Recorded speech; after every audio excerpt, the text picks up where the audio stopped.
ఏ అయిపోయింది ఇక మా టీం పని అయిపోయింది. ఈసారి మా టీం చూసి కథ కంచికి మా టీం ఇంటికి అనిపిస్తుంది. ఇక చూసిరు ఎట్లానేమో ఇక ఫస్ట్ మ్యాచ్ అంటే ఏదో ఎట్ల గుడి గెలిచాం కానీ ఇక సిఎస్కేతో మ్యాచ్ అంటే ధోని ఆయన ఉత్తిగానే విసికిరు మమ్మల్ని. ఇక వాళ్ళ టీం వాళ్ళు వచ్చిన వాళ్ళు సిక్స్లు లేపుతారు. ఇక ఆడు రచిన్ రవీంద్ర ఆడు లుడ్డపునోడు ఇక పవర్ ప్లేనే పండబెట్టింది మా టీంని, మా బౌలర్స్ అందరినీ. ఏదో తూర్పు దిగి మొక్కి కష్టపడి అవుట్ చేస్తా అని ఇంకో లొడ్డబాస్ దుబ్బే బాస్ వచ్చిండు.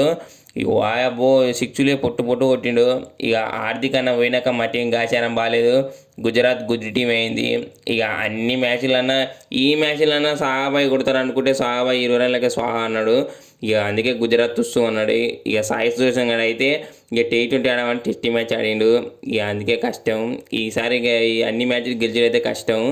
ఇక ఏదో 2 మ్యాచ్ల్లో ఒక మ్యాచ్ అయితే గెలిచినాం. ఇక నెక్స్ట్ మ్యాచ్ అయితే హైదరాబాద్తో ఉంది. ఇక ఉప్పల్ ఉందో వేడుందో తెలియదు. ఇక అంతా మూడి మీద భారం వేసినాం మ్యాచ్ గెలవాలని. ఇక ఆ మ్యాచ్ అయితే గెలవాలని చూస్తాం.